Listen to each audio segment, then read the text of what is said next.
Assalamualaikum warahmatullahi wabarakatuh. Kenalkan, nama saya Mas Adik, biasa dipanggil Adit. Saya lahir pada tanggal 21 April 2004 di Rumah Sakit Yarsi Bukit Tinggi, desa kecil di ujung sebelah selatan dari kota Payakumbuh. Disitulah tempat tinggal saya, yakni Desa Kubang, Kecamatan Guguk, Kabupaten 50 Kota. Saya anak pertama dari 4 bersaudara. Ibu saya bernama Ainawati dan ayah bernama Muksin. Keempat saudara saya yaitu Miftahul Syahada, Mahir Adifa, dan si bungsu Muhammad Arfan Hasir. Saya mulai masuk sekolah umur 5 tahun di TK Aisyah Kubang. Selama di TK, saya pernah diikutkan lomba drum band, menggambar, dan fashion show. Mulai tingkat kecamatan sampai tingkat kabupaten. Meskipun belum juara, saya merasa sudah jadi pemenang hati kedua orang tua saya. Benar loh, saya senang sekali ibu dan ayah selalu menuruti apa kemauan saya. Maklum, anak pertama. Selanjutnya, saya didaftarkan ke sekolah dasar SDN 02 Kubang. Begini-begini saya sering juara kelas loh. Dari kelas 1 sampai kelas 4 tidak pernah absen dari juara 2 dan 3. Tapi entah mengapa kelas 5 saya mulai malas belajar. Mungkin karena saya sudah mulai malas belajar atau pergaulan dengan teman-teman. Dalam hati saya berjanji akan lebih giat dan sungguh-sungguh dalam belajar. Waktu SD saya juga sering ikut lomba loh, seperti lomba pidato, membaca puisi, dan lain-lain.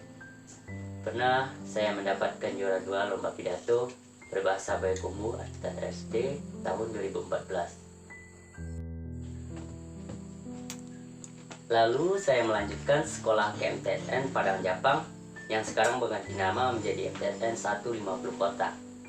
Tak banyak yang bisa saya ceritakan selama menuntut ilmu di madrasah tersebut, karena tak ada yang istimewa. Satu hal yang saya ingat, di saat duduk di kelas 8, saya banyak terpengaruh oleh lingkungan, terutama teman.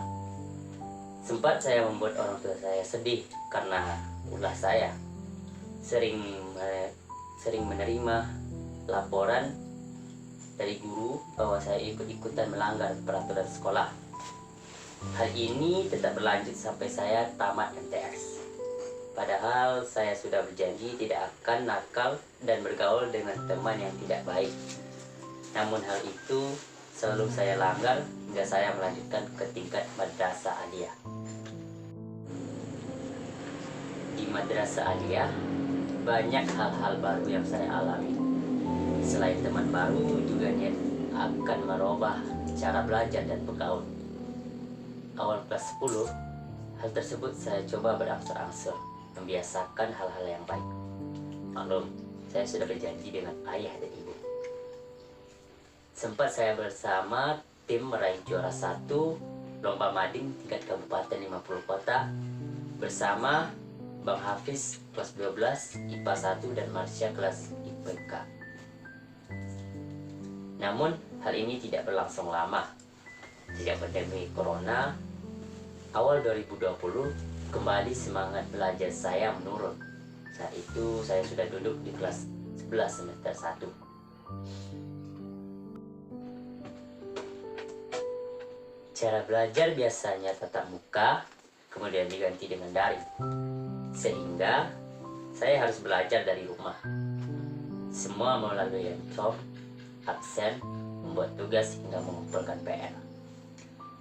Bagi saya, awalnya belajar daring sangat membosankan. Tidak tahu apa yang harus saya buat. Saya rindu guru menerangkan semua pelajaran secara langsung, berjumpa dan bercanda dengan teman. Namun tampaknya hal itu mustahil disebabkan oleh virus corona yang sedang merebak.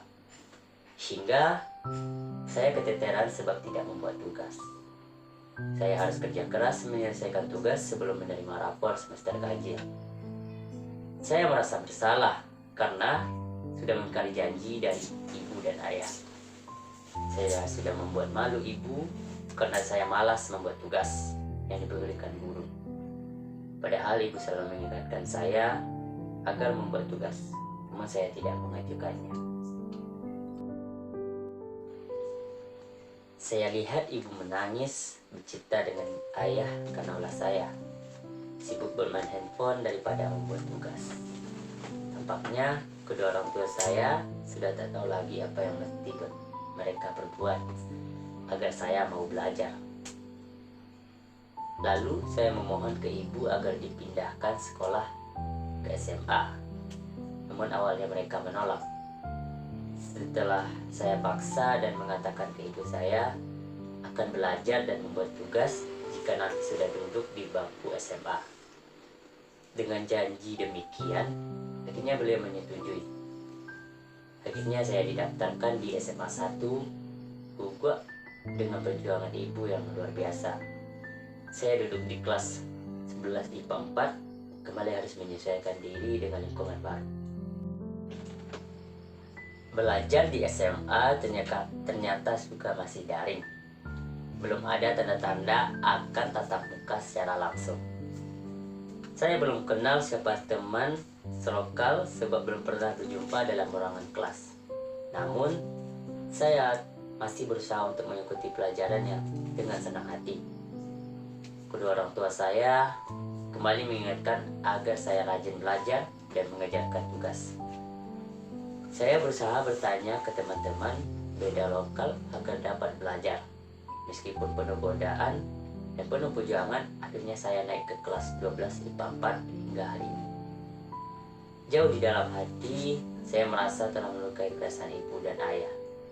Karena ulah saya, mereka harus menahan malu dan tebal muka. Sebab ada guru yang kenal akrab dengan ibu yang seprofesi dengan sebagai guru. Saya ingin membanggakan kedua orang tua saya pada suatu hari nanti, menghapus air mata ibu yang sudah begitu banyak keluar gara-gara saya. Semoga Tuhan memberikan jalan bagi saya untuk membalas jasa kedua orang tua saya. Pelajaran yang dapat saya ambil dari peristiwa yang saya alami ini, maafkan saya ibu, ayah, yang belum dapat membuat bangga ibu dan ayah. Saya akan rajin dalam belajar dan membuang semua tingkah laku yang membuat ibu malu dan sedih. Saya harus berjuang keluar dari masa lalu yang suram, harus menatap masa depan yang indah. Saya akan kuliah, belajar dan belajar agar menjadi orang yang bermanfaat bagi orang tua dan masyarakat. Sekian dari saya, cerita hidup saya yang apa adanya. Semoga bermanfaat. Terima kasih. Saya Musadik pamit mundur diri. Assalamualaikum warahmatullahi wabarakatuh.